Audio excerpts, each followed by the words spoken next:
5521 or visit letsgetmoving4u.com.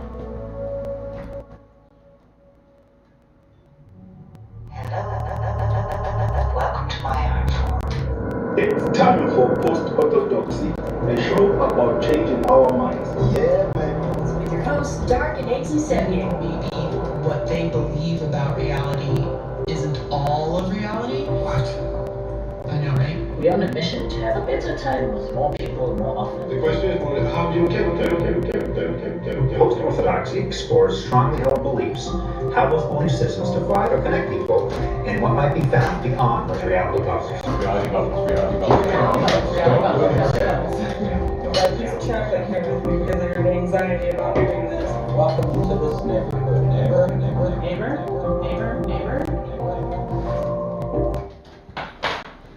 Yes, welcome to the neighborhood. Thank you so much to everybody for tuning in this afternoon. You are here for Post-Orthodoxy, a show about changing our minds. Is that what it is, really? I really think it's like the best summary. Yeah. I'm Ainsley Sevier, and as always, my co-host is Dark Sevier. And we're looking for your input this afternoon. Oh boy. You could be listening to us terrestrially at 102.5 FM or at buttemamericaradio.org/stream worldwide, or you might find us online at facebook.com/AinsleyHelen or twitch.tv/theSeviers. We're in several different places at once. It's fascinating what technology can do for you. We are the fourth industrial revolution. Uh-oh. Thank you so much to the Noracle for that fantastic show, Songs of Love and Horror. Yeah.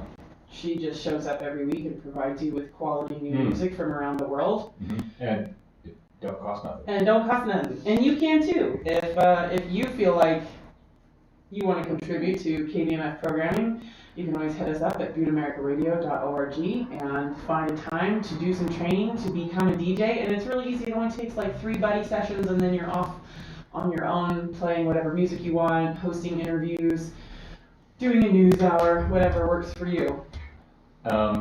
Yeah, you know, the thing that I like seeing new people take the helm. Yeah, it's And so exciting. it's always interesting to have heard a person on radio and then had met them in person. And then you're like, that's not the person who I thought was on the radio. And vice versa. Is to know people in real life and then hear them on the radio and say, wow, that's a different aspect of that person. I feel like it gives people, especially the anonymity, because you could technically pick a DJ name that no one knows who you are. Right. And so you have this fresh start. It's like a new relationship. You Yeah. can just completely do new things, try out new personalities, try out that one chuckle or that one wink and nod sound that you've always wanted to do, and figure out what your DJ vibe is. And Right. it doesn't have to have anything to do with who you were before. Right. Recently, I've been listening to Sean Eamon's show, and he's come on board, and boy, he's got such encyclopedic knowledge. So much of music. So you have an informed person there conducting your trip. And through he obviously this loves. sonic landscape. It's great. Yeah. He obviously loves all the music that he's talking about too. It comes through in the tone. It's different than just a kid who's had to get up and do a research paper on the progression of this musical style to that musical style. Like Sean's really spinning it out. Right. So if you thought about maybe I could do a radio show, it's true. You could. You could do You a radio really could. In fact, Butte's own Christy Hayes has recently joined the That's KBS right. DJ ranks. Getting all the musical icons of the Mountain West. I'm sorry that people can't be performing as much as they want to be these days, but I'm glad that in their spare time, they're coming to KBMF and sharing their wondrous musical knowledge with us. Yes, exactly. So, what are we talking about today, Dark? Welcome to Post-Orthodoxy. Today we usually talk about, in the beginning of the show, we've been doing some updates on the elephant in the society, which is the coronavirus. Yeah, that was the advertisement image that I made for us today. Post-Orthodoxy. We talk about coronavirus a lot. I've been kind of getting burnt out a little bit. I've been Right. burnt out. I'm anticipating our audience is getting burnt out, but maybe they're not. And I'm like, they don't want to hear me say the same thing all the time. But maybe, I found Bernie's political style to be reassuring. saying the same thing all the time. Same thing over and over again. Consistency of message. I knew what he stood for, and I got a little more education every time because I was always picking up more aspects of his message. Well, for folks who are not familiar with the show and what we do, there's a new term I like using, meta news. Meta news. It's a meta news program. It's not so much, hey, I read this and now I'm going to tell you about it. It's a little more of like, I heard some information and I had to go down the rabbit hole, and this is my process that I went through in order to try to understand some current event. Yeah. So we're not just talking about coronavirus, we're talking about how you feel about the coronavirus and what people are trying to get you to think about the coronavirus. And how do we not panic? That's sort of my big theme of today. I know how do you have anybody you can trust? We've been talking about the Fourth Industrial Revolution and the coronavirus a lot for the last several weeks in a row.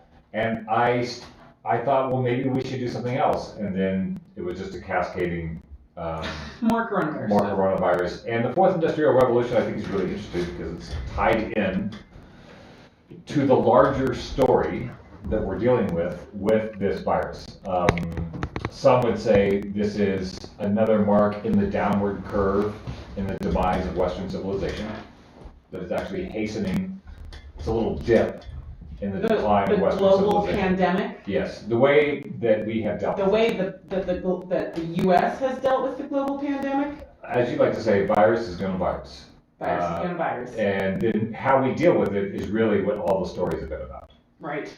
Especially in the U.S. And again, that's mostly what we can speak to. That's mostly what we can speak to. I do try to keep on what's happening through various other news outlets, but generally speaking, talking to my folks here in the good old USA. Right. Our handling of this virus has been egregious. In the U.S. In the U.S., and I'm not talking about medically. I'm talking about informationally, socially, politically. Ecumenically. We have not been doing a good job on any level that I've seen. Well, I think a good job would look like taking care of the citizens. Yeah. Taking care of the people most at risk. Sure that we were figuring out what was really going on and then spreading that information around so that people could take care of their fellow citizens properly. Yeah, we didn't do that so well. No, we're still talking about the same data that we had 7 months ago. We have new data. So I'm interested in this idea of the virus, the immune system. So, right, the virus does tend to target people with weakened immune systems. So I think it's important to talk about the immune system and how you can have a strong immune system. And in that conversation is mental health. Yeah. Mental health is really important to your overall health. Yes. In terms of stresses on the body. So if you are having anxiety and stress around the virus, it's going to have perhaps it can help the trip towards a self-fulfilling prophecy. Yes. Being afraid of the virus can give you the virus. Now that sounds nutso. Well, not absolutely, but it does. This is what I'm trying to draw out here, is if you're stressed out, you are increasing your odds of getting the virus. Yes. Even if your stress is about getting the virus, ironically. Yes. Diminished mental health, stress, and anxiety weakens your immune system. Now, depression, stress, anxiety weakens your immune system. And a weakened immune system cannot handle a virus the same way that a healthy immune system handles a virus. There's a lot of information coming out. Today I was immediately bombarded with a number of folks that were sharing this new CDC data about the virus. And it's important to note that this is not, I'm looking at this not from some biased perspective where I want the information to be true or I want to prove that the information is untrue. I'm looking at the phenomena of this information came out and how widespread it was in my news feed. So it means that there were a lot of people who were sharing this information before I got it this morning. And the information was, I found it interesting. This week the CDC updated, This is the thing that went around. Today, That went around today. And there's a link to the information that they're talking about from the Center for Disease Control website. So this is what was being passed around. And I'll read the wording in the way that it was being passed around because I think it's important, even though I find the wording problematic. It says this week the CDC quietly updated the death count of COVID-19 to admit that only 6% of the reported 161,392 deaths in the United States actually died from COVID alone. This was updated last week, the last week of August 2020. The wording that I have a problem with is the quietly updated. Right, So that's a leading statement. they update on a regular basis. And they don't run ads saying that they've updated on a regular basis. So Which- this is the new information that has come out with some adjusted numbers. Well, I mean, I identify with the person who said they quietly updated these numbers because these numbers are going against the thing that everybody's been yelling about for the past 6 months, and I feel like it's responsible if you've got new information to let everybody know, hey, when we actually look at all the data, we're finding out it's not as deadly as we were saying. I think that would be responsible. So I get why she said they're quietly updating. That would be a society that was functioning in a healthy way. That would find new information and make sure people had access to the new good information. Right. So what they're saying is only 6% of the deaths actually died from COVID. This is COVID alone. That's an important distinction. Right. So one important distinction I've been trying to get people to, in terms of information intake, how am I going to, I'm gathering information from either CNN or USA Today or Al Jazeera or wherever you're getting it from. Whenever the information comes in and they say 161,000 people died of coronavirus, I immediately am suspect. Not everybody died of coronavirus. Many people died of other things that had coronavirus. Now, when they say only 6% died of coronavirus alone, they're saying they had no comorbidities, they didn't have any other thing that the virus then jumped upon and weakened them further and killed them. Right. So they're saying people who died, and the only thing they knew wrong with them was this COVID-19 thing, which I find interesting because it's not actually a thing. COVID-19, like AIDS, is a Set of symptoms. That you can die from. Like you can have pneumonia that you get because your immune system couldn't handle a virus, and you can have pneumonia that you get because your immune system couldn't handle a bacterial overload. You can have pneumonia that you get because you couldn't handle the influenza, and you can have pneumonia that you get. This is getting annoying. This is just adding drama to the story. It's an ambulance. Or you can have pneumonia that you get because your body couldn't handle SARS-CoV-2 as it came through your body. Right. So. But when you get pneumonia because of influenza, they say you have the flu. And when you get pneumonia because of SARS-CoV-2, they say that you have COVID-19. This is part of the data information that is bewildering and causing for a lot of consternation amongst folks across party lines, belief system lines, religious lines. We can't settle into the idea of science is that there should be some objective, reliable information that you go to and say, this is the fact that we see. So when you hear someone say 161,000 people died of coronavirus, that's not correct information on a factual level. That could be that many people who died with the coronavirus in their system, but we don't exactly know the numbers of the people who died because of the coronavirus in their system. Right. So it's tricky. It's a distinction, but it means a lot. It means a lot. It makes people think you're splitting hairs or you're being nitpicky, but it's actually really important because it's like you can totally die of pneumonia. Yes. And when you die of pneumonia, they usually just say you died of pneumonia. And they might write an underlying cause of death. If they decide to test you for something, right, they might say, oh, and they had a lot of influenza B in their system, which is a virus. But now that we've got SARS-CoV-2 floating around, if somebody dies of pneumonia, they test and they find that they might have influenza B in their system, or they might have SARS-CoV-2 in their system. And whereas normally you just be like, oh, it's really super sad this person died of pneumonia. They probably died of pneumonia because they were a smoker for 30 years and had COPD, which is a lung disorder. And so what would normally have just been a regular old case of pneumonia is actually now a deadly case of pneumonia. But now, instead of saying this person died of pneumonia, which they got from an overgrowth of influenza B in their system because of smoking for 30 years and having COPD, they just say this person died of COVID-19. That's happening. Like, yes, but you died of pneumonia because there was a virus in your system and your body was not equipped to handle the virus the way that a healthy immune system handles viruses. Right. So I'm going to put in our Facebook comments section, I'm putting a link to Make sure you put it in the new video. I did, I went to the new video. This is the news, the latest CDC information.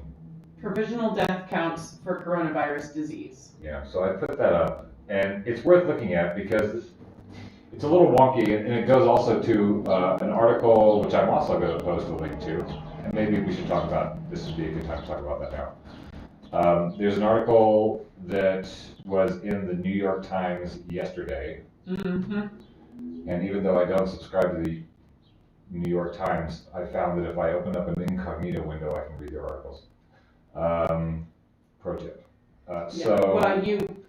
They want you to either subscribe or see their ads, and since we use ad blockers on our Chrome browser, if you open an incognito window, you're not blocking the ads, and so you can work around the ad firewall. Right. So what I found in this New York Times article, and again, this is the daisy chain that we go through to try to figure out what's going on. Try to find good information to share with our friends. So there's a New York Times article called "Your Coronavirus Test is Positive, Maybe It Shouldn't Be." So they go into some of the problems around what they're calling the coronavirus test, or the PCR test. That test, the PCR test, is a problematic test for this virus, as we've talked about on previous shows, that it's not just testing for this coronavirus. It can pick up fragments of all kinds of things. When they do their processing, it then amplifies things that would be minuscule and really not much of a factor into a positive test. Right. And it may not be the thing that we're being tested for. So the current CDC recommended PCR test tests for SARS-CoV-2 and influenza A and B, and they say that it tests for SARS-CoV-2 and influenza A and B, but they don't delineate on the CDC website whether or not they're differentiating between a test that's positive because you have influenza in your system or a test that's positive because you have SARS-CoV-2 in your system. Right, so I'd like to read a couple of pieces from this article. Your coronavirus test is positive, maybe it shouldn't be. Here are a couple of quotes from the article, and then I'll go further. On Thursday, the United States recorded 45,604 new coronavirus cases. According to a 44,000 new cases. The United States recorded 45,604 new coronavirus cases, according to a database maintained by the Times. If the rates of contagiousness in Massachusetts and New York were to apply nationwide, then perhaps only 4,500 of those people may actually need to isolate and submit to contact tracing. So New York Times is saying of the 45,000 new positive cases in the U.S., maybe only 4,500 are serious enough to be contact tracing. So 10% of those cases are probably only actually ill enough. Oh, not even ill, just have enough of the virus in their system that they could shed it. Right. One solution would be to adjust the cycle. Now, they're talking about the PCR test, and I'm going to stop here for a second because I also, if you're following us, if you're following our comments over here on the Facebook page, I'm sharing a link now to a lady named Jen Hemstra. She had a tweet today that says, if you're following the news on COVID-19 testing, you may have heard the debate about RT-PCR testing and CT values leading to false positive results. Which happens a lot. They're like 30% false positive, false negative. Right. You may be wondering, how does PCR work? What makes it RT, and what the heck is a CT value? So this is a Science Community Sunday primer by, her name is Jen Heemstra, Heemstra, at Jen Heemstra on Twitter, if that's somebody you want to go look up, and she will give you a nice, succinct breakdown of how these tests works and what the problems are with the testing. Part of the problems is the test is too good. It's too sensitive. It's too sensitive. So it's picking up, and I'm going to go further down into this New York article. One solution would be to adjust the cycle threshold, that's the CT she was talking about, used to decide that a patient is infected. Most tests set the limit at 40 CT, a few at 37 CT.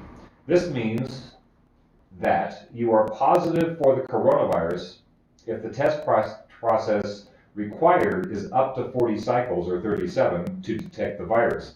Tests with thresholds so high may detect not just live virus, but also genetic fragments, leftovers from infection that pose no particular risk, akin to finding a hair in a room long after a person has left.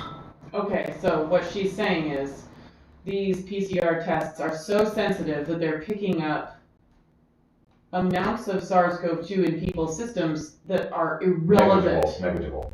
Yeah, it doesn't matter. But then that counts as a positive test. Right.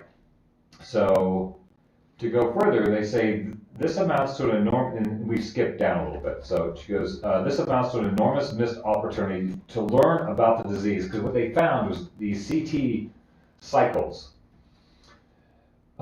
When it starts to pick up the replicating DNA, it does it in an exponential way, so that like one more cycle could mean a tremendous amount more of information is being produced.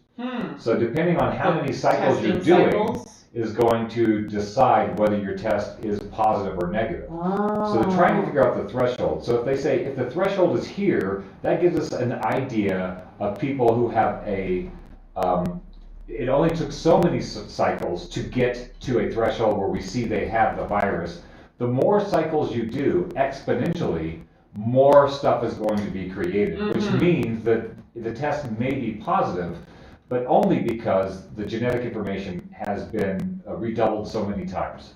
That it makes it seem like it's a positive test when it's not really a dangerous Like when you're doing situation. a crayon rubbing, if you go to some kind of cool wall or plaque and you want to do a crayon rubbing of the plaque, like we used to go to old gravestones and do crayon rubbings of old gravestones. You put a piece of paper over it, and you've got the embossed lettering on the gravestone, and you rub the crayon over it, and you have to rub the crayon over it a certain number of times for the letters to start showing up. But if you rub the crayon over the letters too many times, it just becomes this massive blacked out drawing. Yeah, or black, right.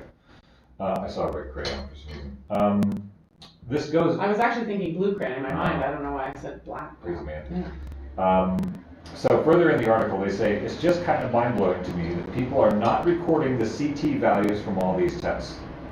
That they're just returning a positive or a negative, said Angela Rasmussen, a virologist at Columbia University, New York. It would be useful information to know if somebody's positive, whether they have a high viral load or a low viral load, she added. Officials at the Wadsworth Center, New York's state lab, have access to CT values from tests that they have processed and analyze their numbers at the time's request. So people were not analyzing the numbers. And also different labs were testing at different RT numbers. Oh my goodness. So some labs were cycling the 35. test data through 35 Some times. 37. Which means they're... All right, so...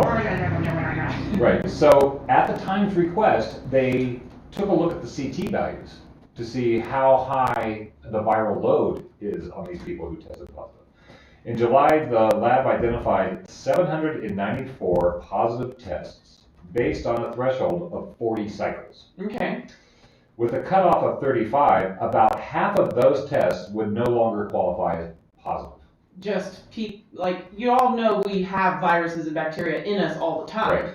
So at a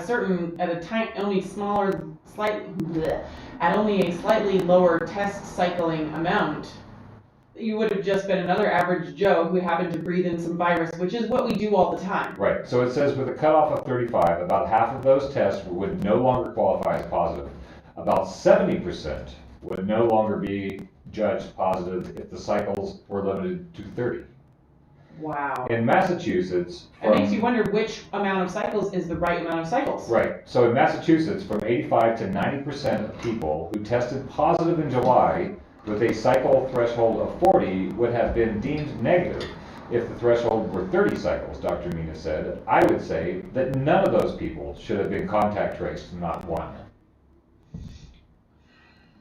So I'll go further. Other experts informed of these numbers were stunned.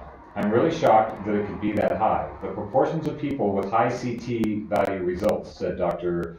Ahish Jha, director of the Harvard Global Health Institute. Boy, does it really change the way we need to be thinking about testing. Dr. Jha said that he had thought of the PCR test as a problem because it cannot scale to the volume, frequency, or speed of the test needed. But what I'm realizing is that a really substantial part of the problem is that we're not even testing the people who we need to be testing. As in, we should have just automatically tested all the at-risk groups, right? Yes. We should be testing, we know who's at risk. Right. It's been in the US for 6 months. It's been known, to be on the planet for almost a year. Yeah. Like, we know who is most at risk. We know the age groups and the pre-existing conditions that make people the most at risk. And we should be testing those people and providing them with services that they need to keep themselves safe. Right, so I've added Ms. Heenstra's Twitter page to our comment feed because she goes down the rabbit hole of what is the PCR test and how it works and what these RT cycles mean. So knowing that information makes this New York Times article much more salient to me. Incredible.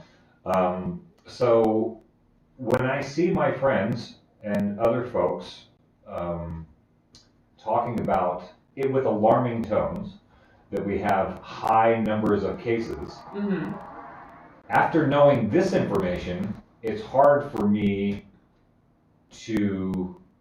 I'm not sure how to talk to my friends at that point. Because I don't want to say you're foolish for feeling that way because this is what we're dealing with. And this is a lot about feelings about what's going on and not what is actually going on. At some point, you've just got to pick someone that you trust, right? And just, like, so few people, I mean, I think this is really a theme of the conversation today. Like, so many people want to know who they can trust. And then at a certain point in your life, you pick some people that you think you can trust, and you let those people help you find other people that you think you can trust by following the rabbit trail from their sources to their sources. And what do you do if you are confronted with the possibility that the people you chose to be trustworthy in your life were lying to you? This is having been one of those people, having been a person who thought that ABC, CBS, NBC back in the day before CNN was a bar of truthful information. Journalism. Did it used to be? I think the sense of trust was greater. I know it was greater when it was the three networks. The sense of trust was there, and so it was easier to have a unified perspective because you did have a bar of credibility. I saw it on the news, and that meant something. It's not so much that now. There's a lot of sources, there's a lot of competition for clicks and eyeballs. I don't think we pay our journalists who are actually doing investigative journalism. We tend to pay pundits who have feelings about the stories and tell you about their feelings about the story more than they do actually give you deep contextual information. Somebody like Rachel Maddow is one of those people who is a journalist who does deep contextual storytelling. Yeah. So she's like, here's taking what's happening right now, the current issue, and here's the history, putting it into context. That kind of journalism, I think, we're missing. And I cite Rachel Maddow because she is on a mainstream platform. People tend to trust her because she's on a mainstream platform. Probably one of the best out there on that platform Definitely right most now. loved, yes. I have a problem with her work because it often sits within a paradigm that I'm not living in. Mm-hmm. It's Well- working from a different paradigm than I'm working from. In terms of the idea of this sort of corporately run, war is necessary paradigm. I think she's fallen prey to the insistences of the people paying her. And I think $30,000 a day is a lot of persuasion. like just like any entertainer, you get tempted to do things that make people watch you more. You want to have good numbers. Whether you're on a network or you're a YouTuber or you're an Instagram influencer, you tend to start doing content that makes people like you more. So this is the issue that I really want to sort of bounce back to throughout the show, or as long as we're talking about this topic, is the idea of panic. I heard two different perspectives today on people who have ideas around how to reduce panic in the population, which is part of the problem. When you're panicking, you're not taking the time to get good information. Often in a panic mode, you just go to consume things that verify your panic. Right. So there's two different approaches on how to reduce panic. One approach is look at the data, look at the charts, look at the progression of the disease and the demise of the disease, look at who's at risk and who's not at risk. Months ago, we didn't exactly know. Today, we have more information. Way more information now. So now we can say, okay, we don't really need to be wearing masks at schools because those kids are not really at risk. And it's actually they're feeding the herd immunity wave by being not at risk people contracting the disease. So that's the calming perspective, is that if you're not at risk, you actually should get the disease. Just like chickenpox. Because that is how, but not just like chickenpox, because you may get chickenpox and have chickenpox.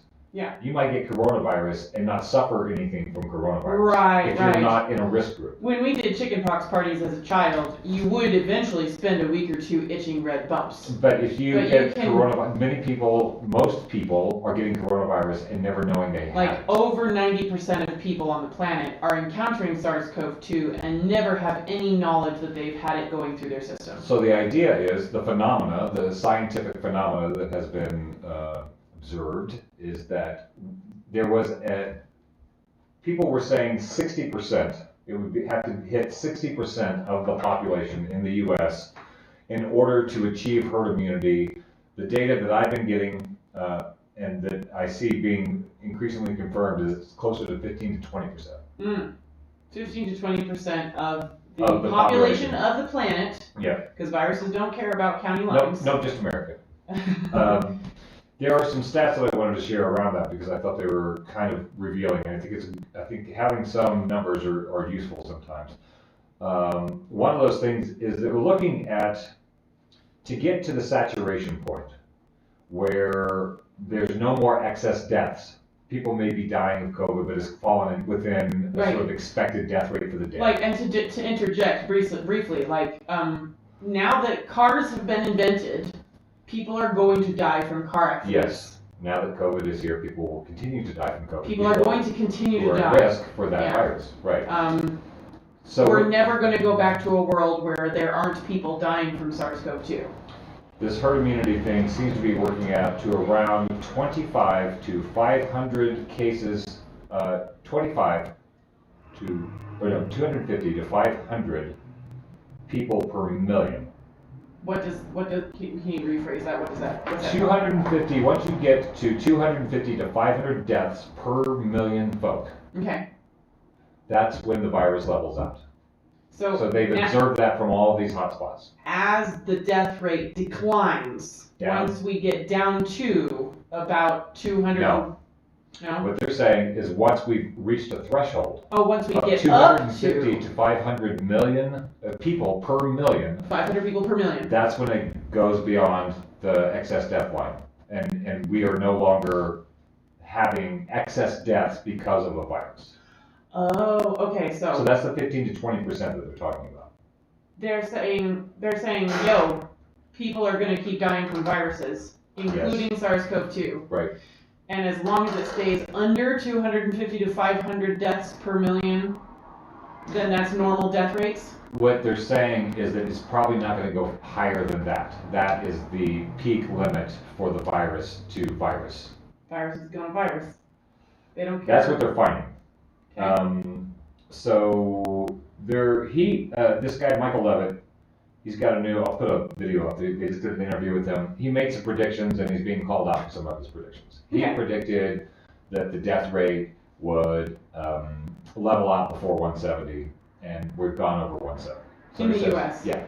So he said, okay, I should have put a range in there. Right. But basically, by setting a deadline, it put a big flag on his head, and everybody started watching the numbers very closely. So, it So that turns they out, could discredit everything else that he had said, because that's what Yes. we like to do. right. So there's a nice video. It's about 40 minutes where he's being interviewed by some cat who sort of made him famous with the first interview, Okay. where he was talking about stats. He was talking about the stats of the virus and how he's seeing that the virus is following most other viruses. There's a peak and then it goes down.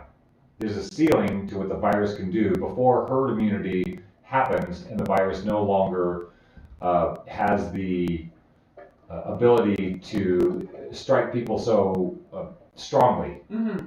as the immunity builds up. This is what happens with viruses all the time. It happens all the time. And so he was just looking at the numbers, trying to figure out where the graph was, and he started making some predictions. He's a Nobel Prize laureate.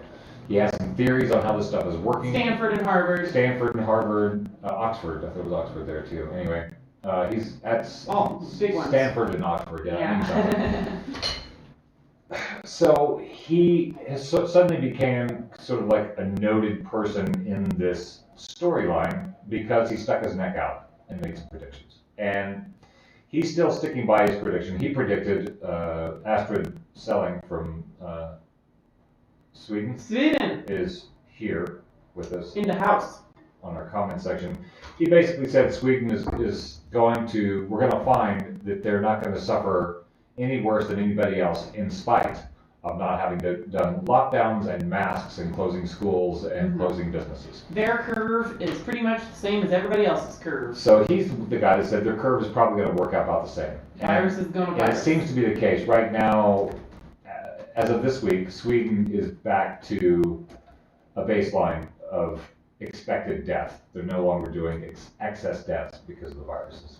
What I understand is this week. Astrid says Sweden's National Health Department does reports in the TV and radio at 2 p.m. on Tuesdays and Thursdays. Oh, updates. The head of the department described a problem with a specific Chinese lab that a lot of regions and countries use. And I think she's referring back to the testing problem.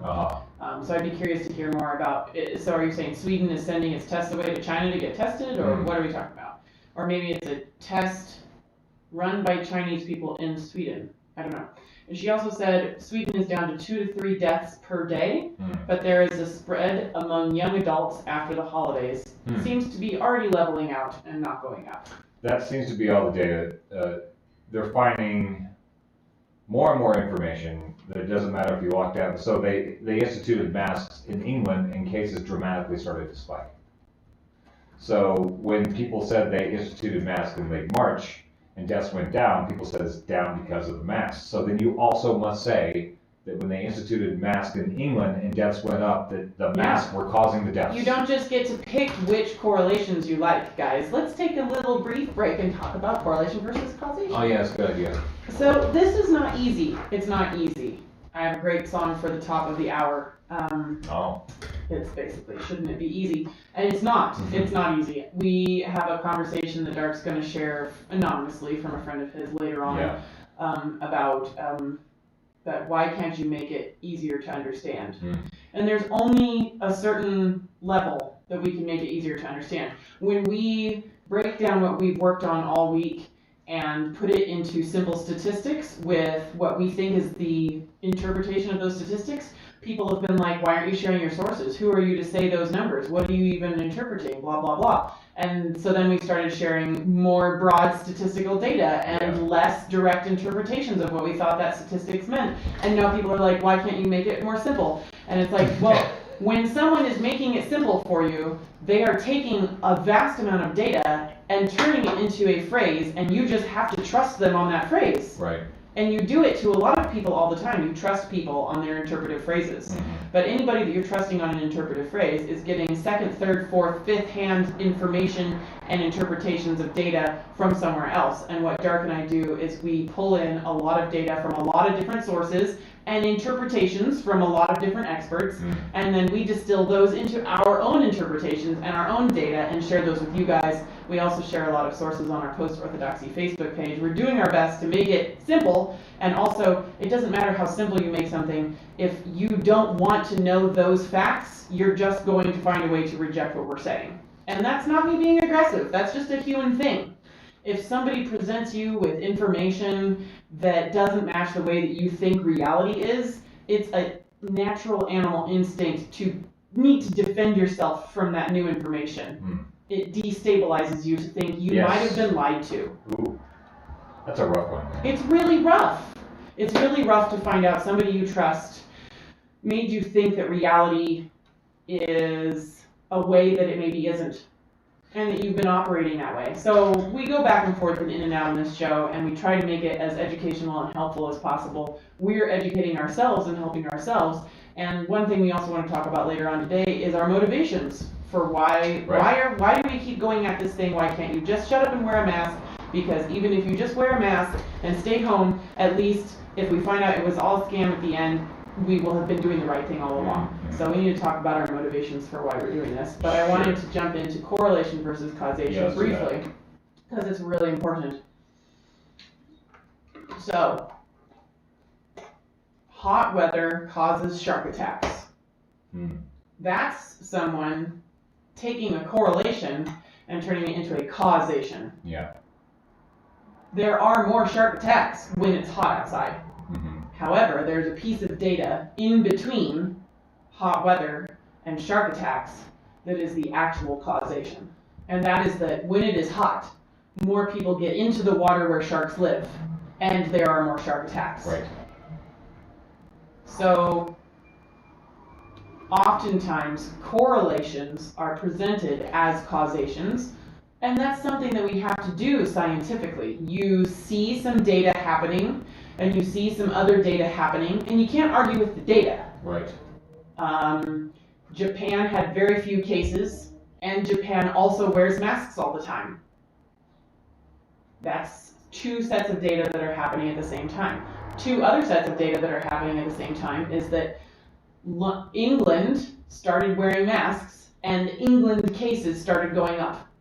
Those two sets of data are also happening at the same time, but they're not saying masks cause cases to go up in England the way that people are saying masks cause cases to go down in Japan. They're both correlations. Oh, speaking of, yes. We're in both cases, we're missing information in between point A and point B. Right. In that information, there's a little, I follow some folks on Twitter that are talking about this. Daniel Levitt, who's the son of Michael Levitt, gives this example. He says because this is what I hear. Like, see, the people in Japan wear masks all the time, and so they had fewer cases. Which they had fewer deaths. They had fewer deaths, right? People are thinking, That's the correlation. The correlation is, I see fewer deaths, I see more masks, maybe Therefore, those things are connected. All right, so the population in Japan is 126 million. The COVID deaths were about 10 per million. In Japan. In Japan. The percentage of obese in Japan are 4%. That is also some data happening at the same time. USA is 328 million. COVID deaths about 183,000 or 558 per million. So in Japan it was 10 deaths per million. Yeah. And in the US it's 553 deaths per million. 558. 558 deaths per million. Percentage of obese is 40%. So if we were going to be really scientific about it, we could also look at that correlation data. He says if the U.S. had the same obesity as Japan, we would have only 3,280 COVID deaths. 179,720 lives would have been saved. So that's going to be a little snarky. Right. That is also a correlation. Yes. Now, we do know from the death data that obesity is a pre-existing conditional factor that causes people's immune systems to be so stressed out they can't handle a virus.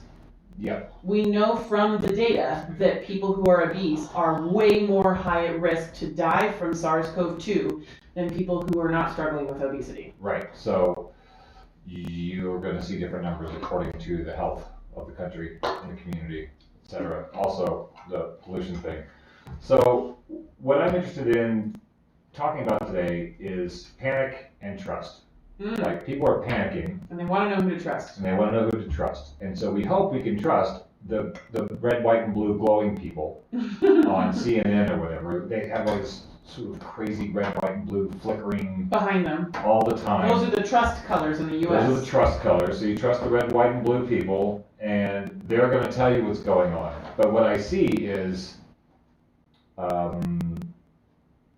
dire tones when they announce the case count, but they're not putting that case count in any kind of usable context. No useful context. So the walkaway is, we have a ton of cases, and that makes me feel panicked. Yes. Because it's not over and I could get it, or my loved ones could get it.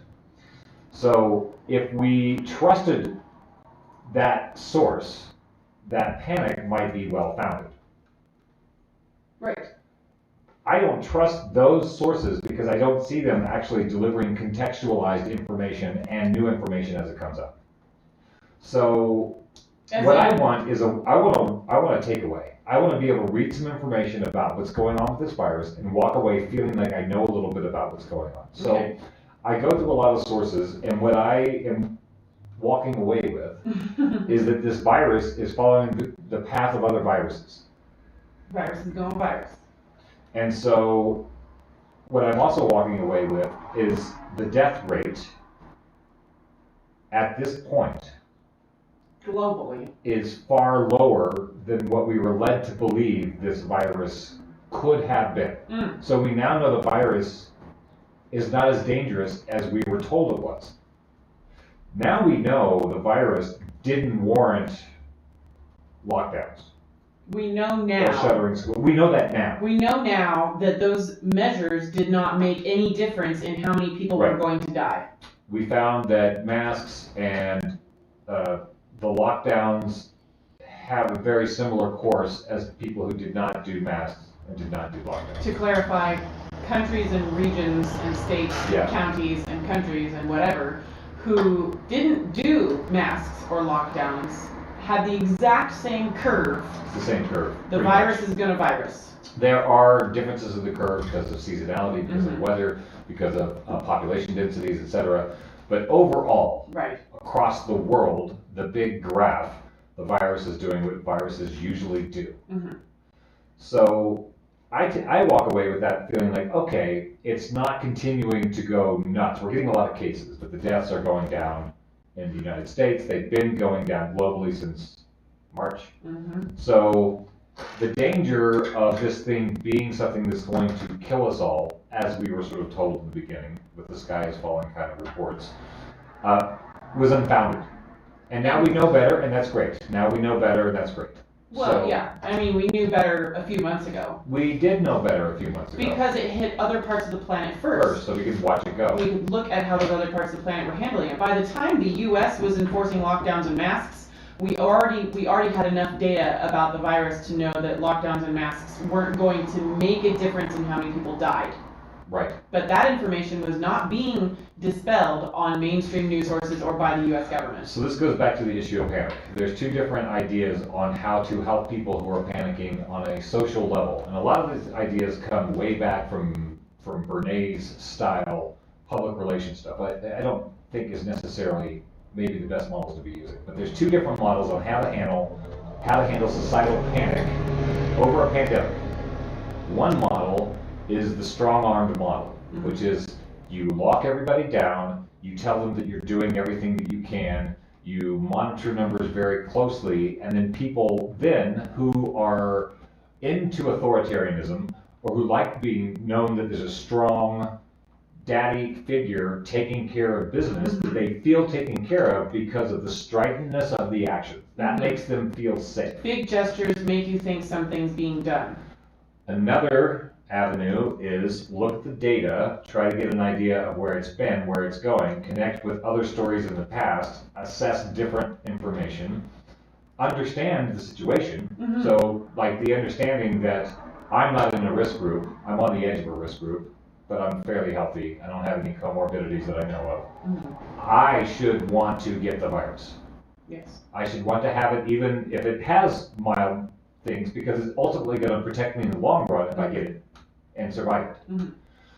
So I should want to get that virus. That's what makes me feel less panic, is I understand the risk of the virus to me personally, Mhm. the risk of the virus to people who I love who are in risk groups, Mhm. and then I can deal with them Differentiate. accordingly, Yes. deal with me accordingly. You should not be following the same procedures as our friend with kidney failure. Exactly. Now I know how to handle this, so that now I feel like I'm not going to panic because I know how to behave.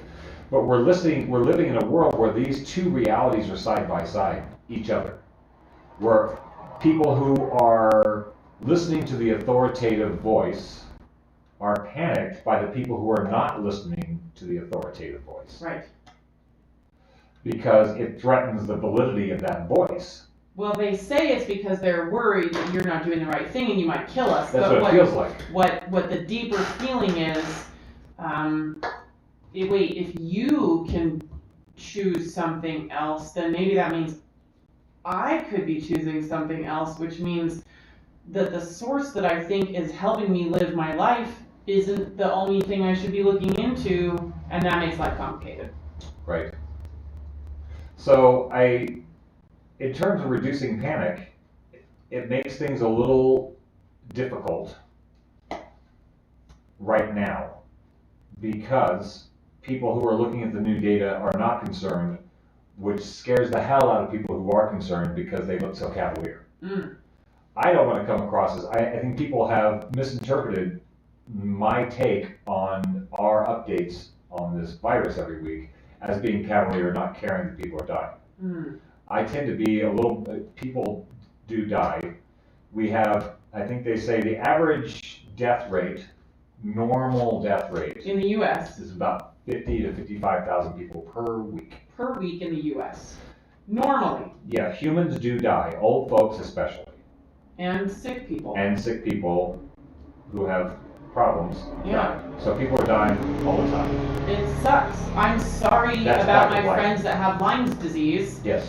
and I'm really sad that they are way more susceptible to illnesses than me. Insurance company have metrics, like if I was 70 and I needed a new heart, there's medical guidelines that say, I think we're going to give that heart to somebody who's in their 30s or 40s. Right, because, Get more miles out of it that way. yeah, That's just Sorry. pragmatic, the way medicine works. It's There's not just- yeah. politically correct to say that's the way medicine works, hmm but that's the way medicine works. You know that, it's just a matter of economics. right. We're gonna There give the aren't heart- a ton of hearts. Right, are we gonna give the heart another 5 years to live, or are we gonna give this heart maybe another 50 years to live? Right. It's just economics. So, yes, when you get older and more frail, you die. And this thing comes along and hits those folks worst. And that's a tragedy, and it's unfortunate. I've been hoping to get some data from a friend of the show who mentioned that in previous that this is the first pandemic where deaths involving the virus over like age 80 have been included in the death count. Yes. She said, and she's been looking for her source and hasn't been able to find it again, but she said that she had been reading that in previous pandemics, health officials wouldn't count deaths involving the virus over like 85 or 80 because anything could have offed those people. If it wasn't going to be SARS-CoV-2, it was going to be influenza A and B the next season. Right. Like, you're just in a group that is most likely to die when the environment changes in some kind of way, Right. unfortunately. And so I'm really curious to find out if we can find a source on whether or not death rates for previous pandemics, SARS, MERS, the Spanish flu, things like that, were included in, if elderly death rates were included. Because she said, what the article was saying was that in previous pandemics, elderly people dying during that time were just marked as natural causes because it's understood that elderly people die when viruses come along. Right, but it's become a political football now, so if you talk about the virus in pragmatic terms, you hate old people. Right. If we're going to talk about the virus practically, In a medical, practical, medical- scientific way. like yes. Anyway. Do you want to know what's going on? Yes. So it's, there's a lot of lenses through which to look at this situation, which makes it really difficult. And I understand it's not an easy labyrinth to negotiate to find out what is going on this week. What do we know about this virus? Mm-hmm. It's a difficult thing to do. So that's part of the panic trust thing that I'm really chewing on right now. How do you trust the information that how do I trust the information that I'm giving? Well, I listened to a Nobel laureate. He tells me some stuff, which leads me to an article, which then leads me to a doctor on a Twitter feed. An hour-long video. Yeah, I'm going through a lot of sources to try to triangulate and find out common ground and things that make sense to me. Now that's where people get upset. Who are you to have an opinion if you don't have a tie or a title or a degree or a Nobel Peace Prize or... And I want to talk about that a lot in the second hour. I also want to address a question from Astrid. She said, isn't that a problem to describe the virus as having behaviors? Is the virus actually doing things, or is it people's behavior, being in crowded places, not keeping distances, washing hands, etc.? The virus is there and will be for a long time. And I want to get into that, and we're not going to get into it right now. We're going to get into the next hour. We're going to get into it in the next hour. That's a very good question because it has to do with germ theory versus bioterrain theory, which is really important. Do you stay healthy by keeping bad things away from you? We're going to take a break and listen to We Are the City's song called Dark Horizon, which I thought was really fitting for this show. It's got a phrase in it that says, shouldn't it be easy? I want to give up the fight. And thank you so much to everybody who's listening to KBMF LP Butte. Post-Orthodoxy will be back in just a moment. Please stay tuned. All right. I'm going to use the And bathroom. unfortunately, yes, go right ahead. Perfect. We'll tag team it. Unfortunately, those of you friends who are on YouTube don't get to listen to this beautiful song by We Are the City, but I'll send you a link in the Facebook channel so that you can find it later. It's called Dark Horizon, and the whole album is really just absolutely amazing. Let's see.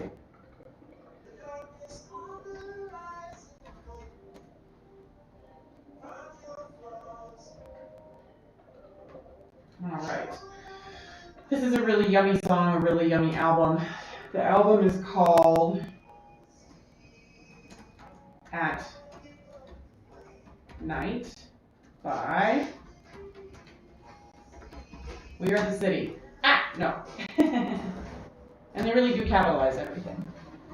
I've listened to this over and over and over again, and every time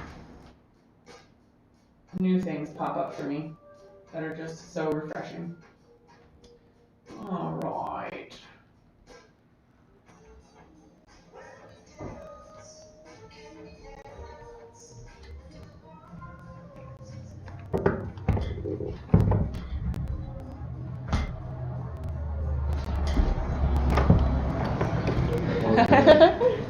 All right, I'll be right back now. All right.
I'm so happy I have these giant wide leg pants. Big old fat pan. I love it Fat so leg much. pants. I love them so much. Alright. Do you want to play the mid-show or no? No. Okay. It's not accurate right now. Yeah, it's not accurate.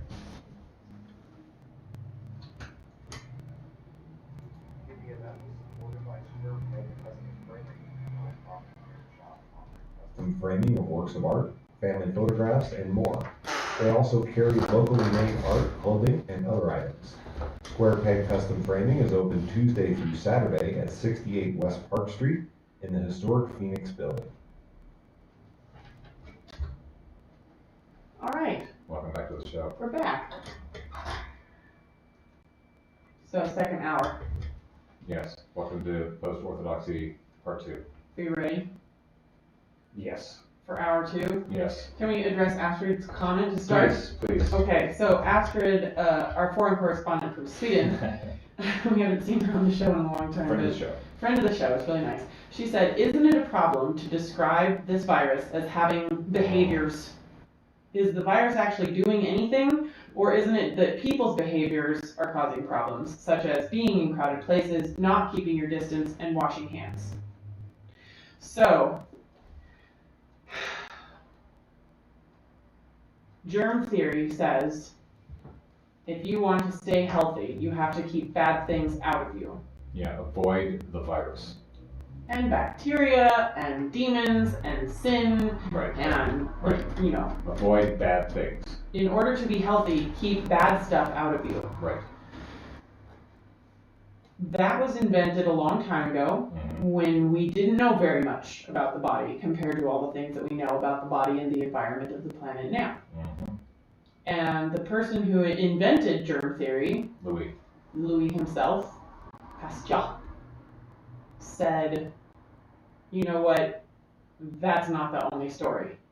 On his deathbed, he said, that's not the whole case. That's not the whole case. I Right. said it was the whole thing. And Louis Pasteur's studies and inventions and experiments saved a lot of lives. Yes. We really, really do need surgeons to wash their hands and wear gloves when they're putting their fingers into people's abdominal cavities. It's a good idea to wear a mask when doing open cavity surgery so you don't drool on them. It's really important to wear a mask when you're visiting somebody who's on a ventilator. Right. That's not the entire story about how human bodies interact with the planet. There's more to the story. There's more to the story. What else could there be? Well, for instance, at least 5 pounds of any given human is made up of things that are not you. Bacteria, Viruses. Viruses weigh that much? Other genetic material from other things on the planet.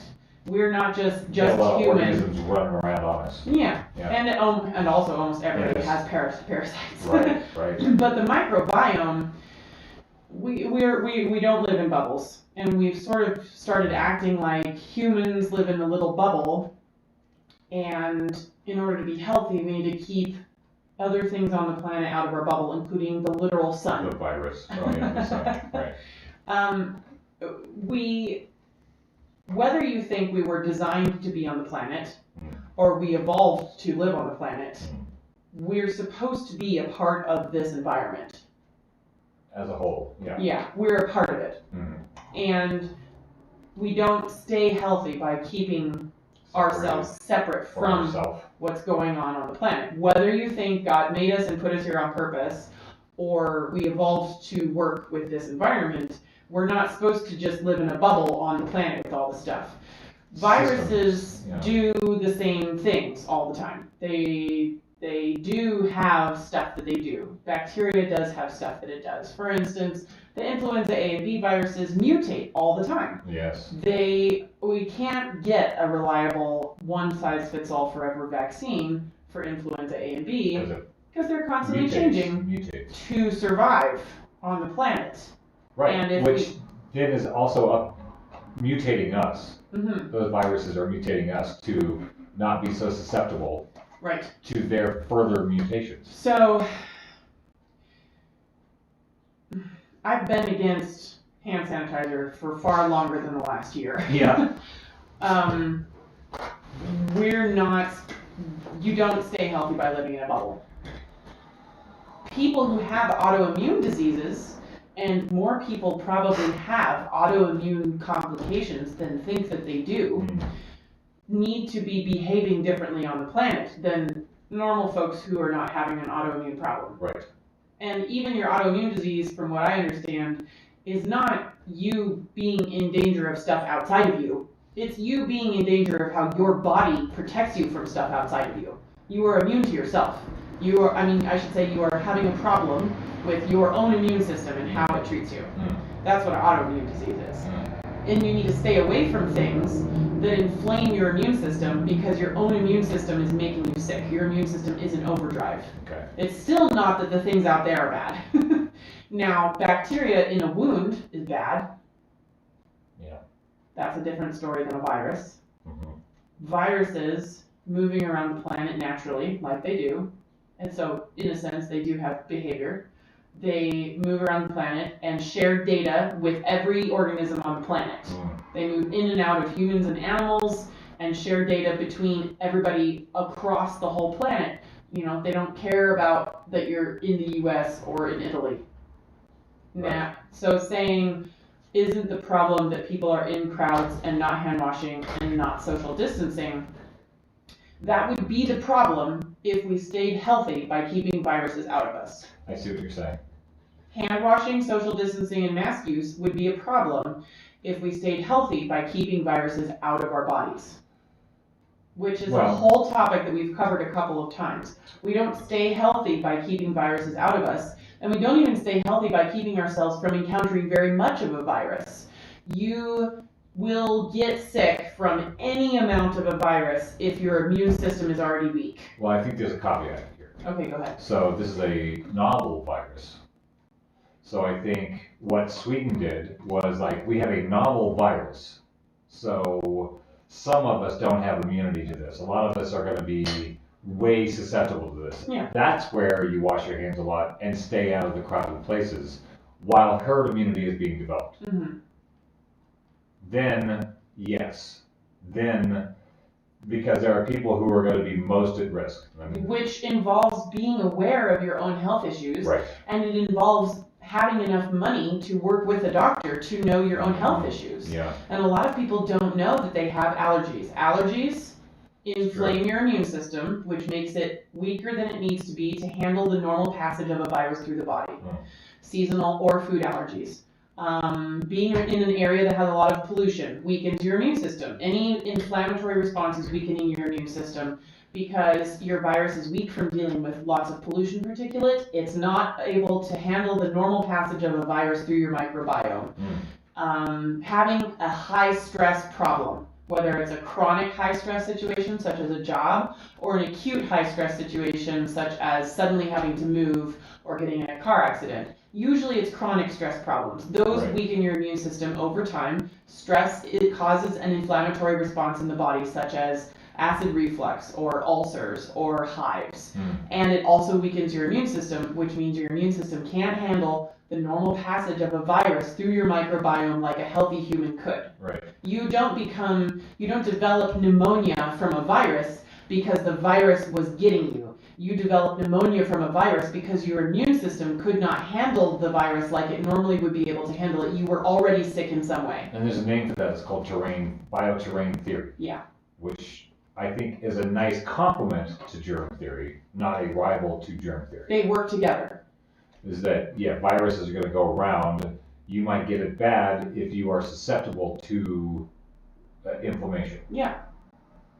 And that's If your you're already bioterrain. inflamed. That's your bioterrain that has become compromised and then ends up having an adverse reaction to a virus. Right. The same. That's another way of looking at it then. You were just fine, and then suddenly a virus came and got you. I think there's this idea that we're way healthier in the U.S. than we actually are. Right. People have bad sleep, chronic Suffer a lot of stress, pain, yeah. ulcers, skin problems, back pain, allergies that they don't have the money to take care of, hives, acid reflux, all the time. And then they say, no, I'm perfectly healthy. He was perfectly healthy and then he got sick. In context with what we consider healthy. Yeah. We have way low baseline for what is healthy in the US.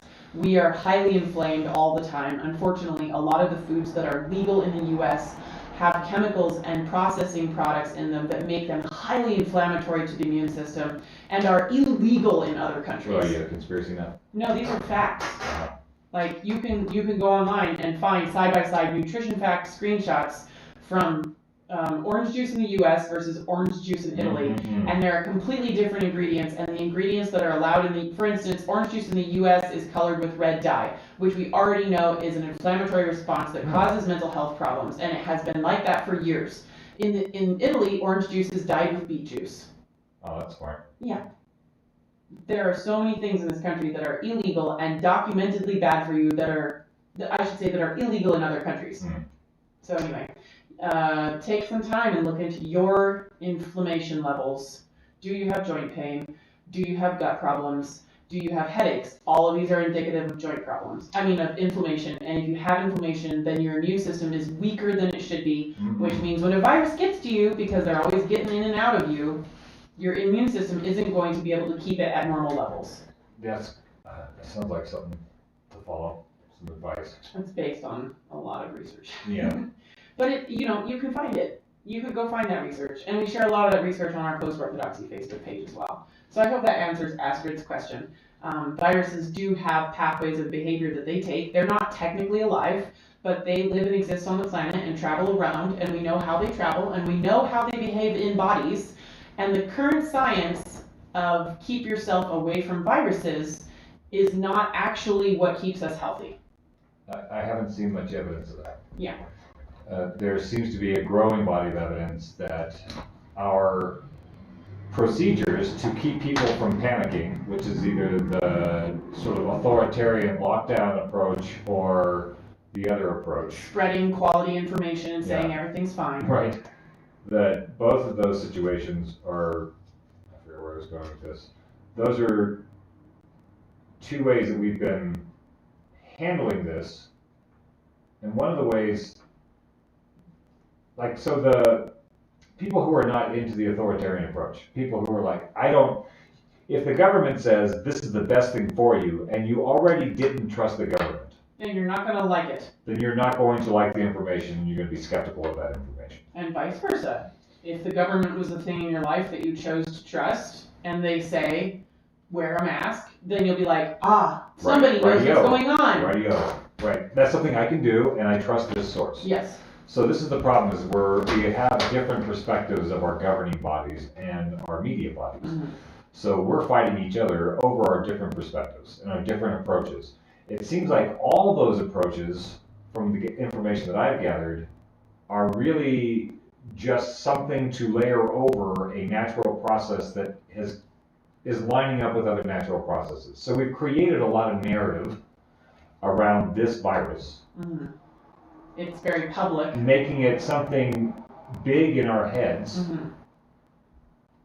that doesn't match with what it is in track with other viruses. We have a bigger story. It's not living up to the hype. We have a bigger story about the virus than what is actually going on. Way bigger. Like, we've never tested so many people for the flu before ever in the history of the planet. Right. So this constant mythology that we are going to control death is the narrative that we are running under, when the reality of the virus is the virus doesn't care about what we're doing, it's just doing what it usually does as a virus. And so maybe everybody staying home and ordering groceries in for 3 months seems to be keeping numbers down. Whenever people go back out into society, which we inevitably have to do, the same curve is going to happen. Yes.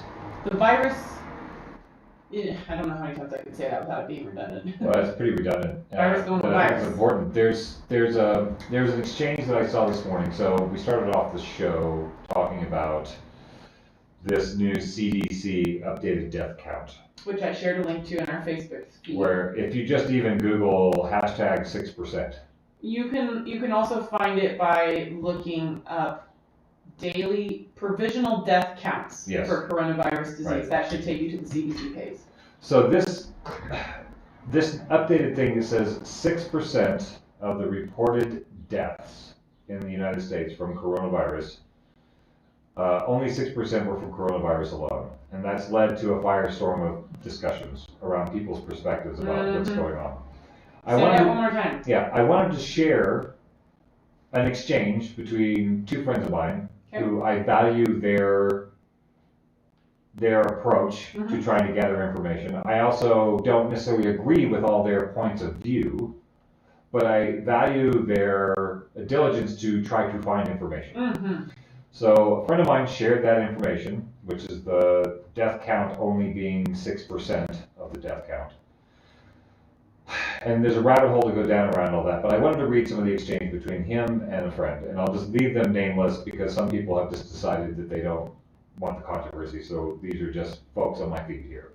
So somebody said, "What are you saying, Douglas?" So when he says only 6% died solely of the coronavirus, what are you saying, Douglas? Actually, what you're saying that the numbers don't add up to be a pandemic?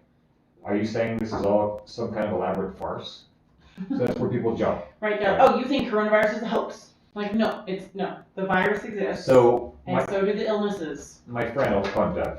My friend Doug said, no, it's a pandemic. But it is a much milder virus than was suggested. It's a pandemic in that it spreads easily. It just isn't a deadly virus to 99.5% of the population. So yes, it is a farce that we are being held under control of the corporate state while it crushes independent and small business sectors and consolidates its power throughout the globe. So that's his perspective, is that the virus wasn't as deadly as we were told it was, and yet, even though we know that, small businesses are still closing down, people are getting poorer and poorer because they can't go back to regular work, artists are being decimated. And who benefits from that? Well, we've already seen the numbers of who's benefiting from that. Jeff Bezos. As soon as you start talking about who benefits from global death, you start sounding like a kook. Because people are like, they're just going to cause global death. So there's a article. We'll just jump over to this article real quick, and we'll go back to that exchange in a second. There's an article from the American Institute of Economic Research.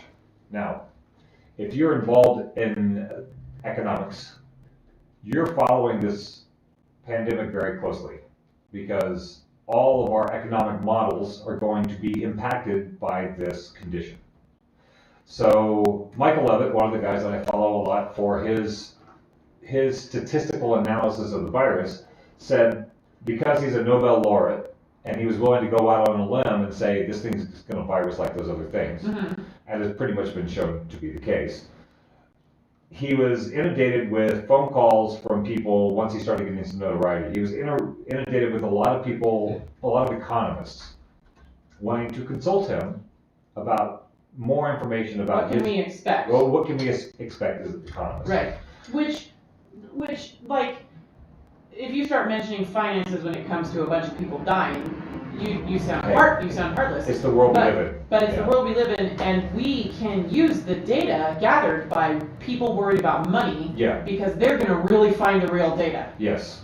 They have millions and billions of dollars resting on that data. So he said at some point people stopped contacting him.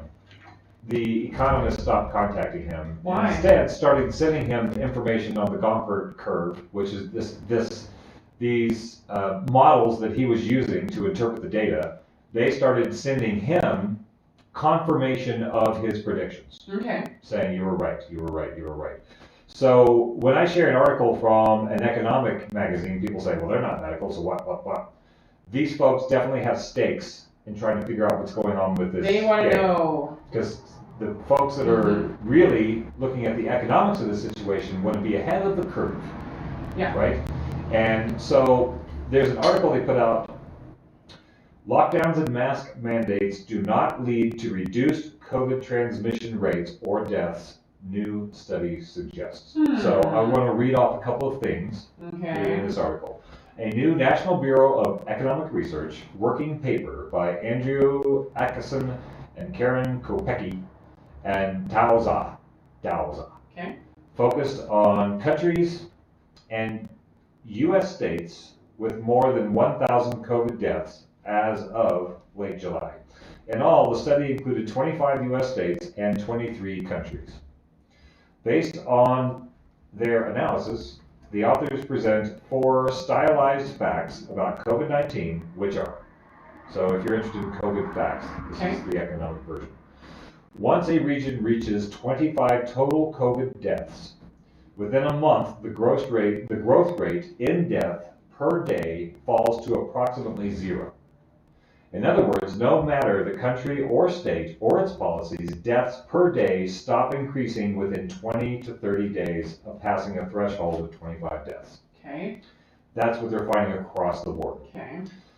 Fact number 2, once that happens, deaths per day either begin to fall or the trend remains flat.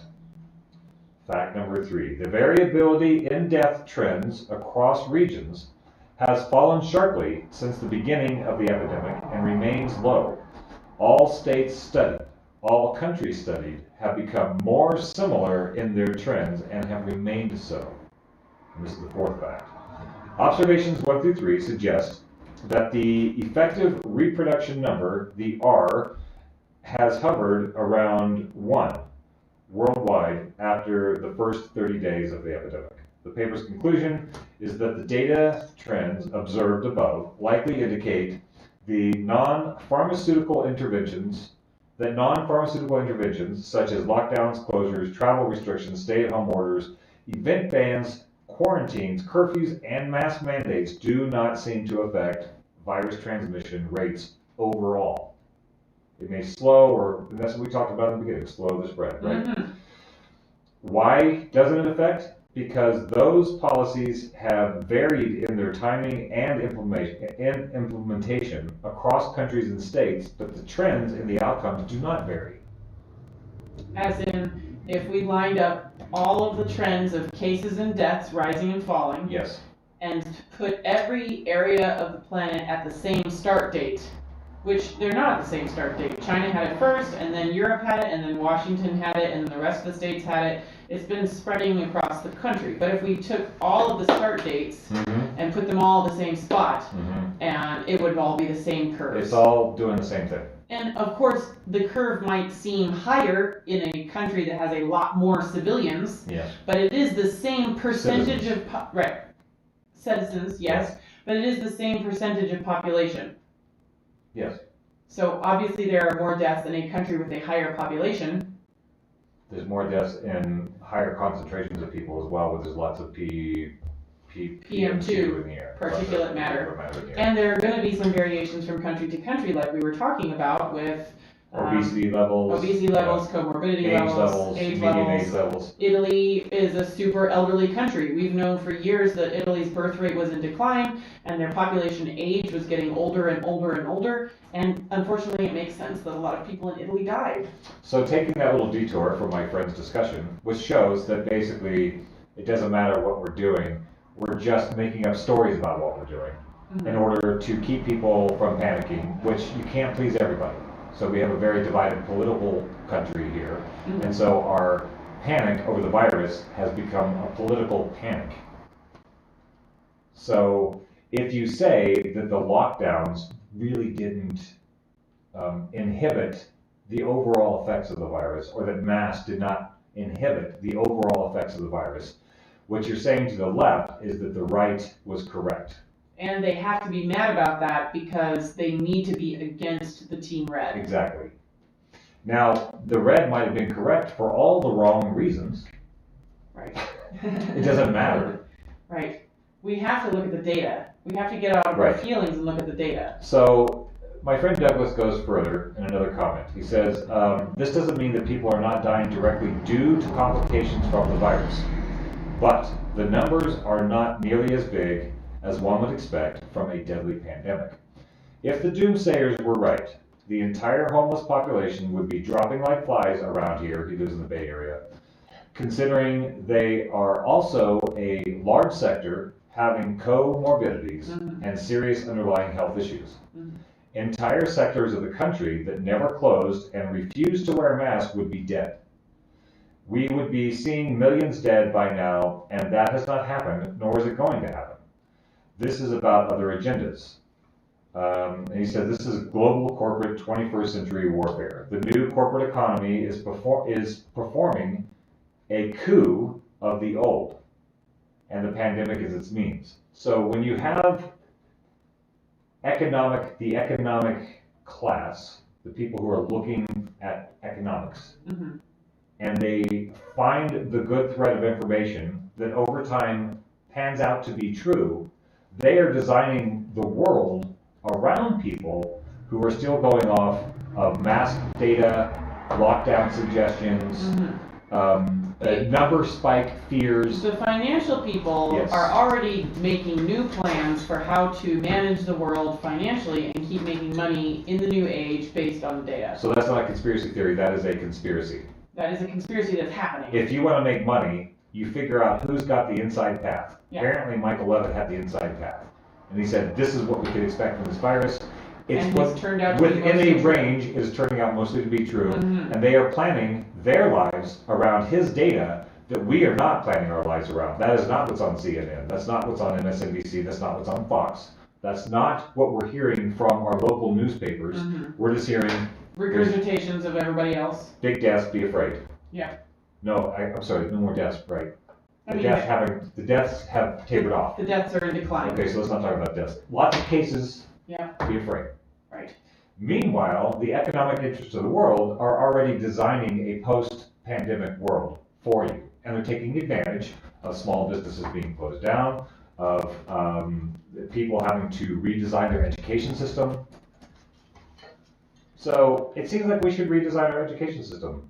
Yeah. This is a good excuse to do it. People are also realizing they really don't need to be sitting at a desk from 9 to 5 to Sounds get their job like done. we need to redesign our workflow system, how we do things. There are This is people a good out time there to do who that. are redesigning the planet. Yeah, it's all being redesigned right now. That's why we talk about the fourth industrial revolution so much. And you can be really conspiracy theory if you want to and talk about whether or not they released the virus on purpose. But whether somebody released the virus on purpose to do a global reset, there are people who are doing a global reset based on the complete massive upheaval caused by this pandemic, or rather caused by the hype around the pandemic. Right.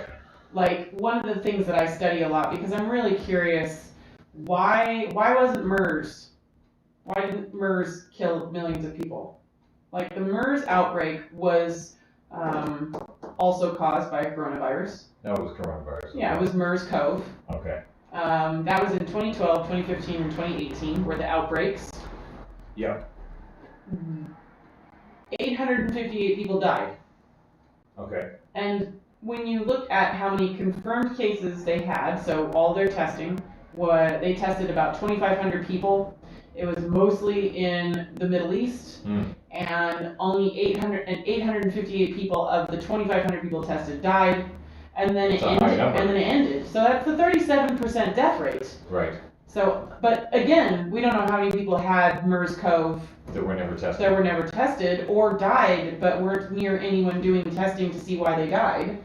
Like, we have to keep these things in our minds. And then the SARS virus outbreak, which is another coronavirus, Right. SARS-CoV, that was from 2002 to 2004. That also originated in China. They tested about 8,000 people. Okay. They had confirmed cases of about 8,000 people of all the people that they tested. And we don't know how many people they tested, but about 8,000 people were confirmed to be infected with SARS-CoV, and 774 of those 8,000 people died. That's about a 9.2% death rate.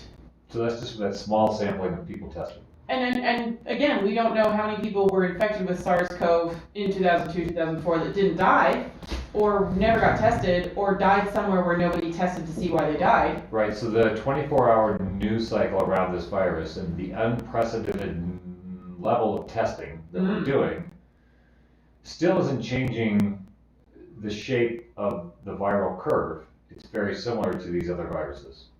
So, And other more well-known, a larger pandemic virus is still right, following the same behavior. Yeah. Now, we're going to find, as the CDC releases more and more data, like it just released today, about how many of the positive cases that they counted as COVID cases were actually influenza cases, which you can see on the CDC website now. The numbers are going to shift dramatically, and our actual COVID-19 death rate is going to go down.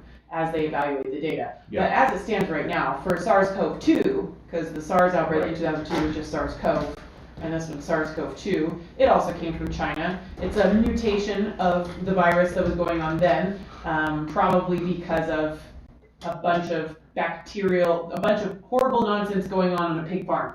That's a theory. And the virus is in reaction to the horrible stuff going on in that pig farm in China. So anyway, it's coming out of China, SARS-CoV-2, 2019 pandemic.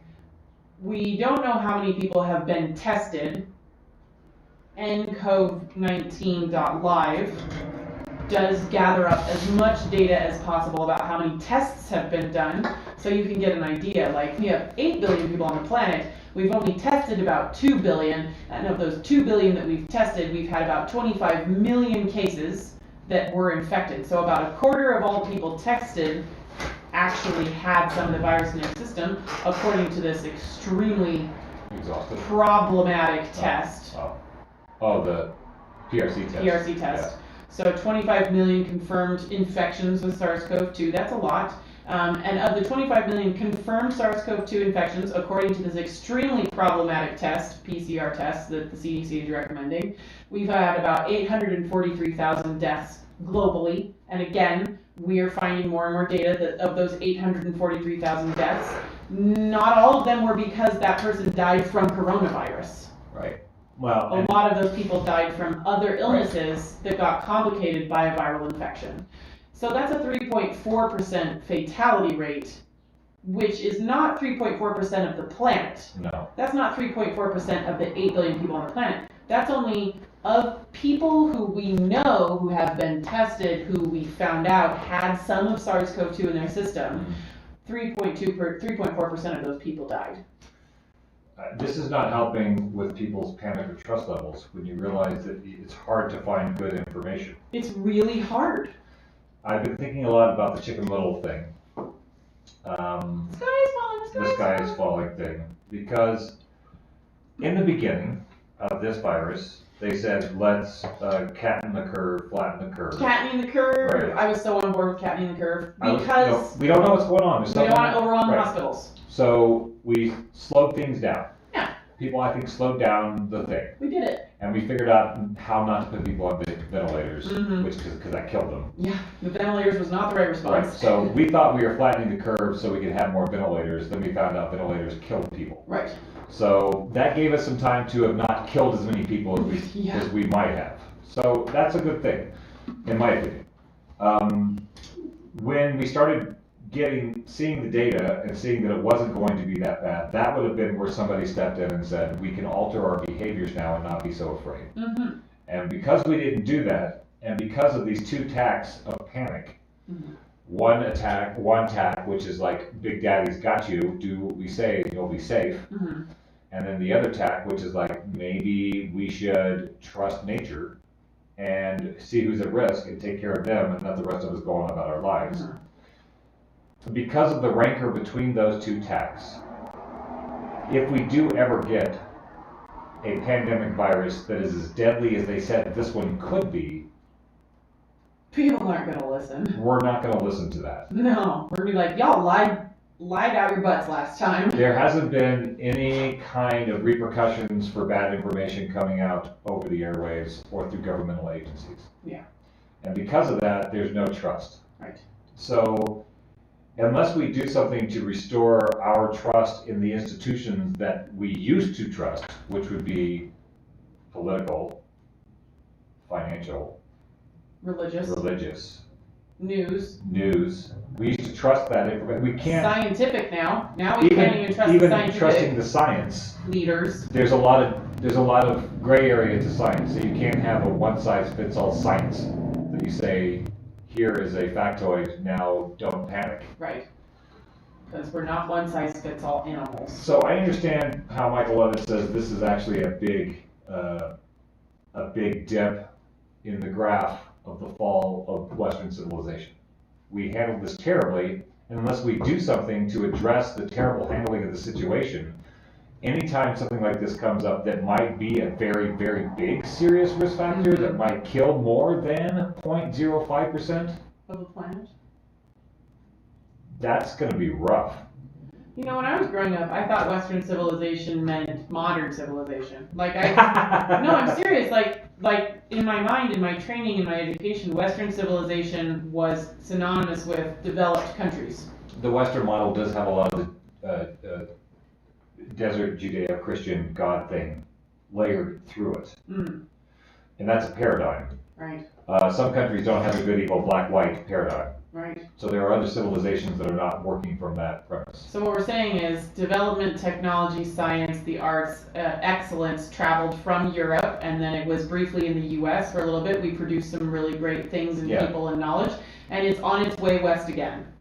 China. The U.S. is not the best anymore. China is going to be the next big deal. Yeah.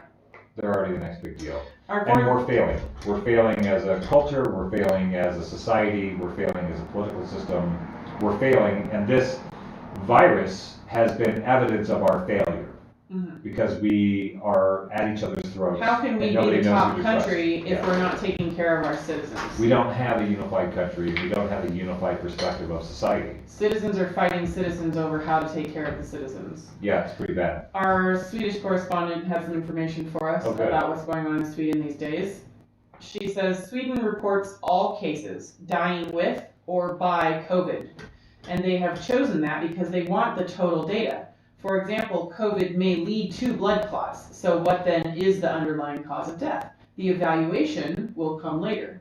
A study on one of our regions showed that 20% of the death was directly due to COVID, and I asked for clarification, and she said that means 20% of the deaths were people that were in a COVID infection when they died. So the data is being reported with the knowledge that even though all of these people were infected with COVID when they died, we're not sure yet how many of those deaths were actually caused by coronavirus, or were actually some other underlying condition that was going to eventually kill that person anyway, anytime they encountered a virus. Right. She also shares a fun fact that we thought in Sweden at first, we got our spread from Italy, since we had a lot of people skiing in the Alps that week. Sweden kind of figured that they'd gotten it from Italy. It turns out the most infections through contact tracing came from the UK and the US. That means that the virus was already spreading in the US, most likely in New York over the winter. Yeah.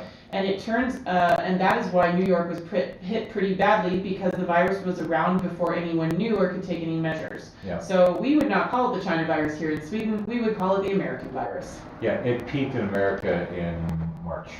Yeah, that was already past peak. Yeah. As far as cases go. Past peak. Yeah. Like, we only started counting and testing cases just the very, very beginning was February 1st.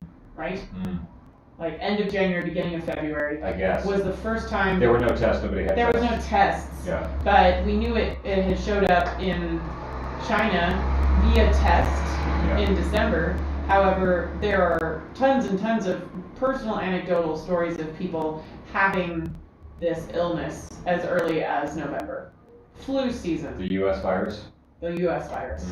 Which doesn't necessarily mean that it didn't start in Wuhan, China. Right. But because of how much international travel that we have, and the acceleration of flu season making people more susceptible to viruses than they are the rest of the year, I think it's funny that we think we understand how that, like, oh no, it started there, and then it went here, and then it went here, and it definitely wasn't out here before we knew about it. So anyway, that's a little bit of information from Sweden. So the trust issue, I think it's a big issue. And I think Michael Levitt's right when he says this is expediting the fall of Western civilization because of the way that we handled it and our reluctance to address our failures. We have a reluctance to address the failure in our political system, the endemic corruption, and the fact that the democratic process is no longer functioning. We just keep having elections, but we're not addressing why the elections are more and more problematic every time. We're not dealing with that because, well, we have to get through this election. We just have to get through this election. And we've been doing that since I voted the first time. We just have to get through this election. And then we'll deal with the problems, but then we never deal with the problems. Right. We just have to knock that guy in. So right now, I think if we look at ourselves in the way that we have handled this virus as a society, we have failed miserably. and it's not a partisan issue. You can continue to you can be butthurt and mad because the mask mandate turns out not to have been anything other than a whoopee for people. But it doesn't change the fact that that's not the way it worked out. It wasn't useful. You just got mad and lost a lot of friends and blanked some people off Facebook because they had a different opinion about the mask than you did. What do you do when you find out you were wrong? You go back and apologize to your Trump fans? You mean your Trump enemies? Your fans of Trump that you blocked off because they said wearing a mask is dumb. Yeah. Doesn't matter whether they had good info to go on to make that choice. The fact is, at the end of the game, they were kind of the correct ones. That's not a popular thing to say. Right. It's gonna be what it plays out as. We lose friends every week on this show. Yeah. It's the same thing with the lockdown. I mean, it's killing small businesses. It's killing people. Yeah. And suicide rates are up. Death by abuse is up. So- Childhood hunger death rates are up. That's the societal casualties that we're not dealing with yet. And I think maybe after this next election, since it'll be, only another 2 years before we have to get really angry at each other again. Right.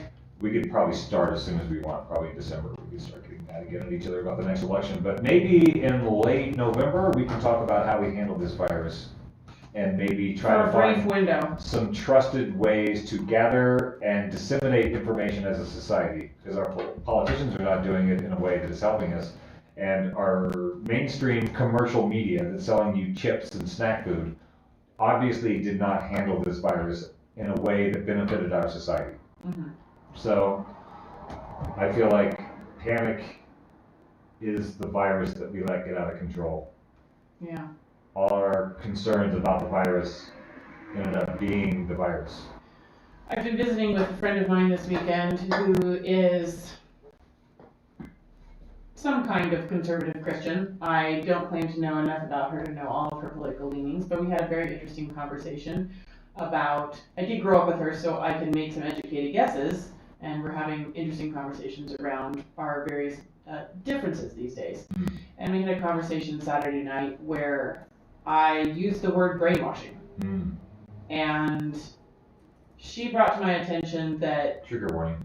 yeah, a trigger warning. She didn't call it that because she's in the group of people that feels like saying triggering is overused. A little too coddling. Well, no, it's just, anyway, it's complicated. But, Yeah. And it came down to it that we did kind of have different definitions of brainwashing. And also different reactions to the feeling of being brainwashed. And also different reactions to the possibility of being brainwashed. So here's what the dictionary calls brainwashing. Yeah. The process of pressuring someone into adopting radically different beliefs by using systemic and forcible means. That sounds like the mask debate. That's kind of interesting because to me, you don't know you're being brainwashed. To me, an intrinsic part of the definition of brainwashing is that you don't know.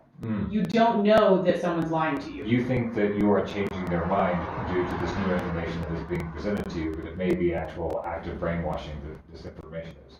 I don't understand that sentence, I'm sorry. So the idea of being brainwashed to you means that you are an innocent person who has been manipulated from the outside by somebody else. Right, and I didn't know it. And you didn't know it. This definition is saying you're pressuring someone into adopting different beliefs than the ones that they have. Yes. Which means that they had some beliefs and then you change their mind over time. Right. Now, I know you can manipulate people through torturous means into changing their minds, such as prison tactics. But to me, brainwashing is usually something that you grow up under. So I think I might agree with her a little bit on I don't think the definition. if you know someone's trying to manipulate you to believe something different, then you're not being brainwashed. Yeah. You're being peer pressured. So, like, being brainwashed means to actively change somebody's perspective or change somebody's belief.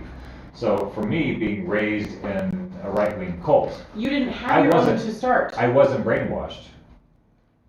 I was indoctrinated. Right. Okay. Right. Okay. And then people were concerned that I was brainwashed because I saw that the indoctrination was unhealthy for me and I changed my mind. So from the church perspective, I was brainwashed by the outside world. Right. Because I no longer agreed with their sexist, racist, And I've met some religion. people who were adults who went through a traumatic event and were nurtured and supported by a religious group. That's Stockholm. Well, yes. A little different. Yeah, but I think you can be systemically convinced to change your mind if the person's being really sneaky and manipulative and making the mind-changing information seem really good for you. So we had an interesting conversation around brainwashing. In her case, when I brought out the word, I was talking about how the U.S. drug war policies has brainwashed us into thinking the drugs are bad. Yes. And she took that to mean that I thought she was brainwashed and that her parents had brainwashed her. And she took offense to the thought of her parents actively and maliciously manipulating her to believe things that were lies. Oh. Which is not what I was saying. Right. I was not saying her parents brainwashed her. I think the U.S. government brainwashed our grandparents, and then they passed that information along to their children, who passed it along to us, and they didn't know. They didn't know that it was lies. Bad boys, what you gonna do? I don't know what that means. It's the cultural brainwashing as well. When you have a show like Cops, where you just, they portray people who are using drugs in a certain way, or they only show you only certain types of people who are getting abuse. Yeah, exactly. Drug abuse. So you correlate abuse with use. Mm-hmm. It's cultural brainwashing. Cultural, yes. I think we are culturally and socially being brainwashed. I think most advertising is an attempt at brainwashing.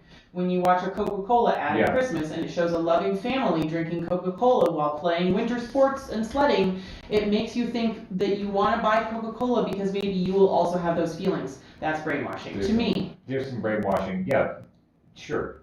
And I think it's really important in this age of trying to figure out who to trust and the mask thing that, how does the brainwashing connect to that? You have a lot of glasses over there. I know, so I had one in my pocket, one on my head. And one in your bag. So my friend who runs in more conservative circles was saying people who are being told that masks are saving lives should know to question. Yes. They should KNOW to question and be skeptical and think their own thoughts. Why wouldn't they?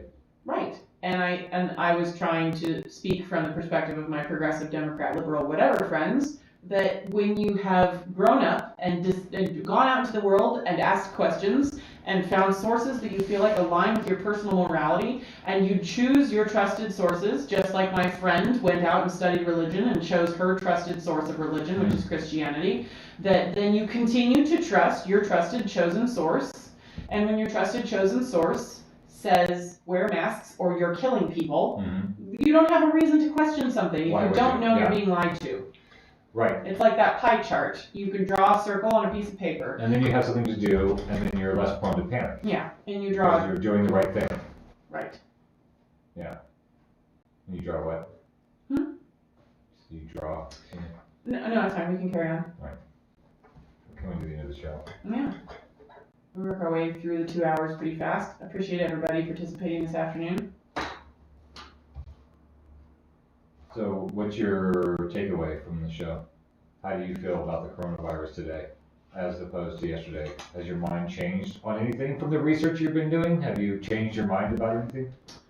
I would say my mental change happened mostly in June and July. Okay.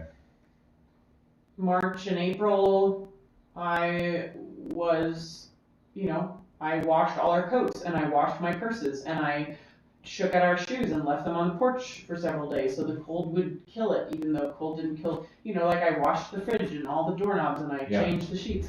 And I was sharing Kattning the Curve memes. And then the more research that I did, because that's just what we do for our show, the more the data seem to point to those measures not having an effect on how viruses behave. Other than psychological. Other seems to be the case. than mental health. Yeah. If you believe that that's what will save you, then it makes you feel good to do it. And friends keep sharing information with me from the perspective that we stay healthy by keeping viruses out of us. And I read those sources and watch those videos and go down those rabbit trails as well.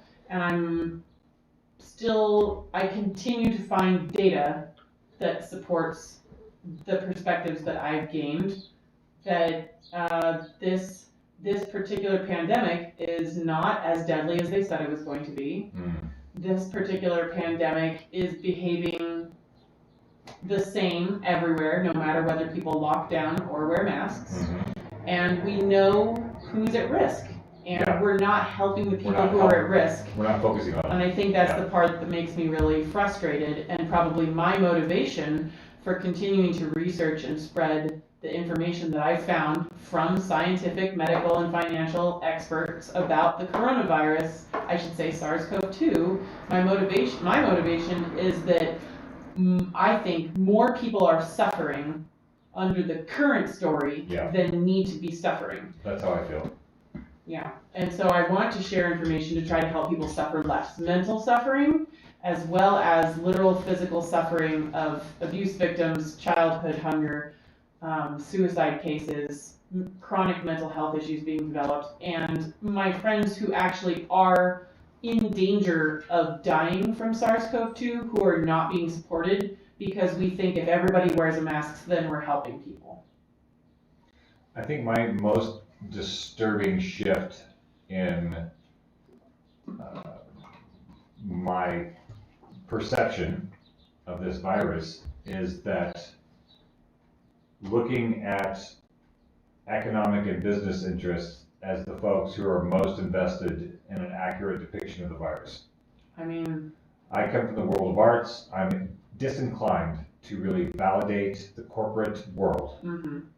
However, I also understand how things work and who is more invested. Who's more motivated in getting the right data. And understanding what is going on than corporate interest. And corporate interest is validating the source that I have been following since June or so. Which is disturbing to me to have to admit that. It's like trying to admit that maybe the Trump supporters were right about the mask. I don't necessarily want to admit that maybe the business, this is without venturing into conspiracy land, that seems like a natural fit. That the business interest would have the inside line on what the data says about this virus and how to plan ahead for it. Now, if we can find a way to make the business interest communicate with the social sphere, then that gives up their inside information, doesn't it? Right. It's a little hard to manage the corporate livestock if they know that you're treating them like livestock. That's my takeaways. Disturbingly, I'm paying more attention to Business Insider, Forbes magazine, because these are the folks that seem to be having the most cutting edge on what's going on with the virus. Data. Yeah, most cutting edge data. Actual data. Yeah. Yeah, well, there we go. We did another show. It's time for the Sunday Smackdown with Dan and Patty. Stay tuned for some quality radio, more lighthearted talk radio, and some music. If you have any questions or angry complaints, you can find us on Facebook at Post-Orthodoxy. We actually got some really positive reviews this week from friends of the show. One of our friends said that when he's feeling lonely, he likes to get high and watch Post-Orthodoxy videos, which I take as a very high compliment. I'll take those as a compliment. I like that. It's definitely a different kind of compliment than people that say, I really don't agree with you, but I do keep watching. Yeah, folks, and remember, get high responsibly. That's right. Thank you so much for listening to KBMF, LP Butte. Stay tuned for the Sunday Smackdown, and thanks to everybody that participated in our live streams today. See you next week. You can join the Post-Orthodoxy conversation by catching one of our live streams on Live? Facebook, Twitch. If you'd like to connect with us online, we can be found on Instagram at Post-Orthodoxy, on Twitter and Facebook as ourselves, and on Twitch as the Seviers. As our work ourselves. on the Post-Orthodoxy conversation just Google my name, supported bitch. by listeners like you through our Patreon, where patrons of the show have access to perks and exclusive content.